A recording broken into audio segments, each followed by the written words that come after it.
금융감독원에서는 국민들의 일상적인 금융 거래 과정에서 알아두면 유익한 실용 금융 정보를 금융 꿀팁 시리즈로 200개를 선정해 알기 쉽게 정리하고 있습니다. 보베로TV에서는 금융감독원 꿀팁 시리즈 중에서 보험에 관한 꿀팁 중에 꿀팁을 엄선해 소개하고 있습니다. 오늘은 8번째 실손보험에서 알아두어야 할 꿀팁을 소개하여 드리겠습니다. 실손의료보험은 중복가입하더라도 실제 부담한 의료비 내에서만 보장합니다. 실손의료보험은 가입자가 실제 부담한 의료비만을 보장하는 보험 상품인데요. 따라서 2개 이상의 실손의료보험에 가입하더라도 실제 부담한 의료비를 초과해 보장받을 수 없습니다. 만약 가입자가 2개의 실손의료보험에 가입한 경우 실제 부담한 의료 범위 내에서 두 보험회사가 보험금을 나누어 지급합니다. 예를 들어 16년 1월 보장 한도가 5천만 원, 자기부담 비율 20%인 실손의료보험을 2개 보험사에 가입했을 때 실제 부담한 일본 의료비가 1,500만인 경우 자기부담금 20%인 300만 원 공제 후 1,200만 원에 대해 두 보험회사로부터 각각 600만 원씩 받게 되는 것입니다. 결국 가입자가 여러 개의 실손의료보험에 가입하더라도 실제 부담한 의료비를 넘는 보험금을 받을 수 없고 보험료만 이중으로 부담하게 됩니다.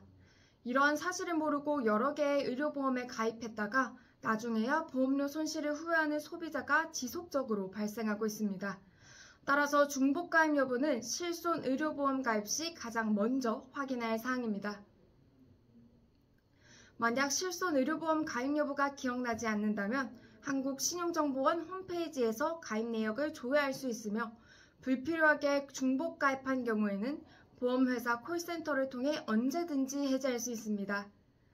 다만 중복가입 시 보장한도가 가입한 역정 보험금에 합산한 만큼 보장보험금이 확대되는 효과는 있습니다.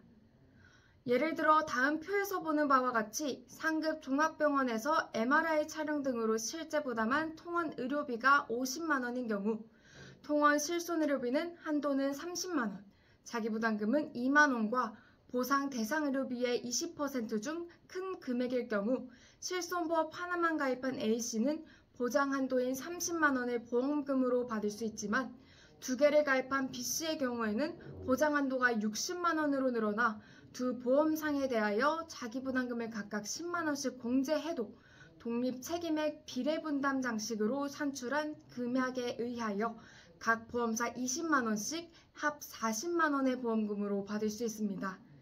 독립책임액 비례부담 방식 등 보험금 지급 방식에 대해서는 시간 관계상 별도의 콘텐츠로 제작해드리겠습니다. 따라서 고가의 MRI, CT 촬영 등을 자주 이용해 의료비 부담이 커서 실손의료보험의 보장 한도를 늘리고자 하는 사람은 예외적으로 실손의료보험에 중복 가입할 수 있지만 이러한 예외적인 경우가 아니면 실손의료보험은 중복 가입해도 보험금을 2배로 받는 것이 아니기 때문에 중복 가입을 피하는 것이 바람직합니다. 실손의료보험도 다른 보험과 마찬가지로 면책 약관이 있습니다. 대표적으로 보상하지 않는 치료로는 성형 수술비, 간병비, 치료 목적이 아닌 외모 개선 목적의 의료비, 간병비, 건강검진, 예방접종, 의사의 진단 없이 구입한 의약품, 의약 외품 등은 실손의료보험에서 보장하지 않습니다. 따라서 백내장 수술, 전립선 결찰술 등 거액의 의료비가 지출되는 치료 시에는 보험사에게 보상하지 않는 항목인지 또한 보상받기 위한 조건은 무엇인지를 사전에 보험사 또는 손해 사정업체 등을 통해 확인하는 것이 당연합니다. 실손의료보험은 단독형 상품과 다른 사망 후유장애 등의 주계약의 특약으로 부과되는 특약형 상품이 있습니다. 단독형은 실손의료비 외에 다른 보장 부분이 없는 만큼 표에서 보는 바와 같이 특약형에 비해 보험료가 훨씬 저렴합니다. 따라서 이미 암보험, 종신보험 등 다수의 보장성 보험에 가입하고 있는 사람은 보험료 부담 측면에서 단독형 상품에 가입하는 것이 유리할 수 있습니다. 예시에서는 단독형 실손의료보험 보험료 17,778원으로 다른 특약형에 비하여 월등히 낮은 것을 알 수 있습니다. 실손의료보험은 어느 보험회사에 가입하든 보장 내용은 동일하지만 보험료는 보험회사에 따라서 차이나기 때문에 실손의료보험 가입 전에 반드시 자신에게 적용될 보험료를 회사별로 비교하고 가입하는 것이 좋습니다. 금융감독원에서는 보험료를 비교해 볼 수 있는 가장 쉬운 방법으로 금융소비자 정보 포털 사이트인 파인의 보험담호와 코너와 보험담호와 생명보험협회 및 손해보험협회 등에서 비교를 권장하고 있습니다.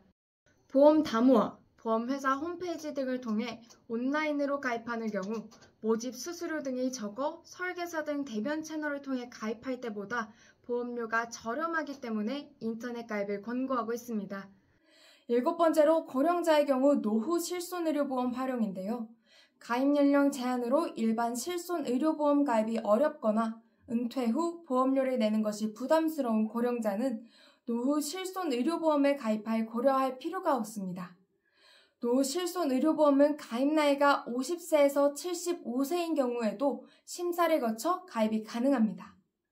동상품은 고액 의료비 보장 중심으로 보장금액 한도를 확대하는 대신 합리적 의료 이용을 위해 자기부담금 비율을 높여 일반 실손의료보험의 보험료 대비 70에서 80% 수준으로 가입이 가능합니다. 마지막으로 2013년 4월 이후 가입한 실손의료보험은 매년 보험료가 갱신되고 15년마다 재가입이 필요합니다. 단독형 실손의료보험은 2013년 1월부터 1년 갱신, 15년 재가입 형태로 판매, 실손의료보험은 통상 가입자의 나이가 많아질수록 그리고 손해율이 높아질수록 보험료가 올라갑니다. 그리고 15년마다 재가입 절차를 거쳐야 하는데 재가입 시점에 보장 범위 등이 변경될 수 있습니다.